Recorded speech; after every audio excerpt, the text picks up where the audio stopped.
Good, thanks. How are you? Do you want to do intros? I'm Dave. Hi, I'm Richard. Richard. Teresa. Teresa, lovely to meet you. Joanna. Joanna, lovely to meet you. Cherry, lovely to meet you. Kristen.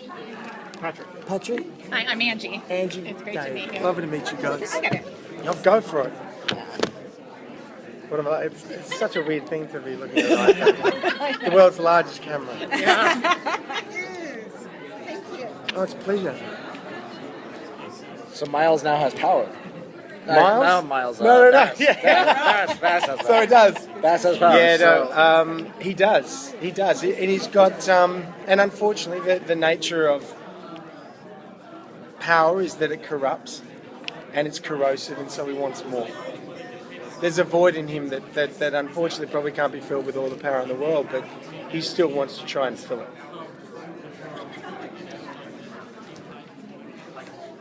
Can you also explain the relationship between you and Rachel? Can I explain it? Look, Yeah. we have a very deep history. There is, we've known each other for a very, very long time. I considered, well, Munro considers Miles to be his brother, and when you're that close with the Matheson family, you know Ben and you know Rachel, and so there's a very rich history, and it's something that Elizabeth and I have explored in the scenes, how much history we have and what that history was. I mean, the one of the enduring elements of Munro's character seems to be this need for love, weirdly enough, and it's probably something that strikes at the heart of a lot of people's motivations. But I think that there is an element there there is probably something there that he wants from Rachel as well. When you're on a big show with a lot of different subplots and, actors having scenes and storylines that you're not part of, when you're in the middle of production, do you pay attention to the big picture, or do you really only concentrate on the stuff that's presented to you? You have to, you pay, I mean, obviously read every script, and when I watched some of the scenes, like before when they had the little precursor to the panel, I was kind of looking at it, I don't even know when that was filmed, I don't even know what that is, but it's because you read the whole thing and then you try and forget it, because Munro is in terms of the mythology of the show, he's probably more in the dark than anyone. He knows certain elements, but certainly not as much as Rachel or Ben or Randall and possibly even Miles. And so in order to play that, you kind of have to forget a lot of the mythology of it, because he's working from a place of where he knows there's a pendant, he knows that there is power to be had, but doesn't quite know how to get it. So yeah, it really depends on the character, I think. I mean, for someone like Aaron or someone like Rachel and so on, that the mythology is incredibly important, because that's the bedrock of their characters. Munro sort of operates on a slightly more darker emotional level. So working on the show, what do you bring personally to the character, like that you sort of identify with the most, like his passions, wanting to control? Like it came from a good heart. Yeah, I think what's really interesting about that character and all the characters here is that they all operate from a place of good intention that turned horribly, horribly bad. And I think that, like with Munro's character, what we start to see and what I've kind of started to feel is that he never ever assumed that he would be at the top of the hill. He was always there to support his older brother, and his he's one member of family that he's never had. And so I think that like he the part of him that I can understand is the need to be legitimized, the need to be the need for love, as we all have. And I think that like after he's passed, the death of his family and everything else that's happened, he's a person that is looking for acceptance in a world that doesn't fit.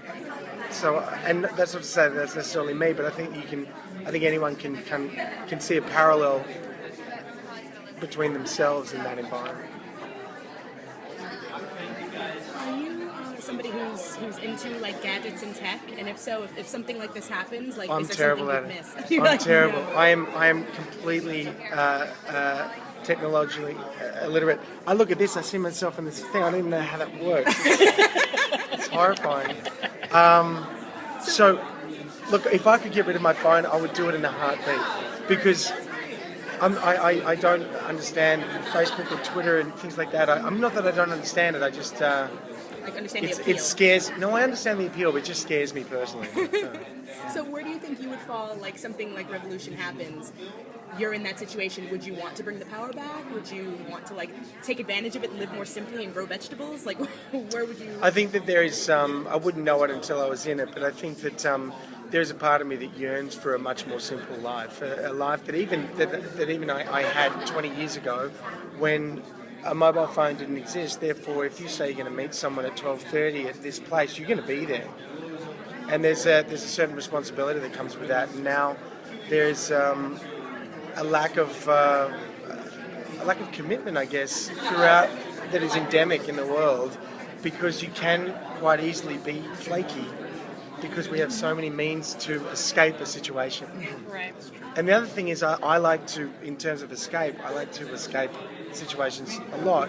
You can't remove yourself from society now that you could. So you don't have a choice. If you can always be contacted on this, and if you turn it off, people get angry. And so you kind of go like, well, where is that place that we used to have where I could go to this place and be in solitude completely and utterly? And that's very hard to find nowadays. Having said that, if I was to be thrust back in that, I would probably I would definitely miss recorded music. I would definitely miss the ability to speak to my family in Australia. So I'm in two worlds, I guess. Yeah. You do such a good American accent. I have no idea you're I didn't know that I was either. like, Right. Yes. I'm a bit foreign. And I think you're gonna get pulled. Oh, sorry. I'm gonna get pulled. One more question if you have someone else. how are you enjoying being with the rest of the crew? Who's your favorite? Like, who's your friend? Well, you know what? I mean, And you're friends with everybody, of course. I know, and it's a hard one. I know that my favourite. I can't play favourite. You touched the. No, I won't tell anyone as I hold my iPad. His boss is absolute favorite. Yeah. Eric Crippy and JJ are my favourite. No, if you ask that to anyone in this thing, in Revolution, they'll probably all say the same thing, is that we do really enjoy each other's company. I flew back with Elizabeth and Zach on the plane. It was just fantastic. The night before I was out with JD and Billy drinking, and the night before that I was out with Daniela and Tracy. There is no favourite, and I mean that honestly. We do like each other a stupid amount.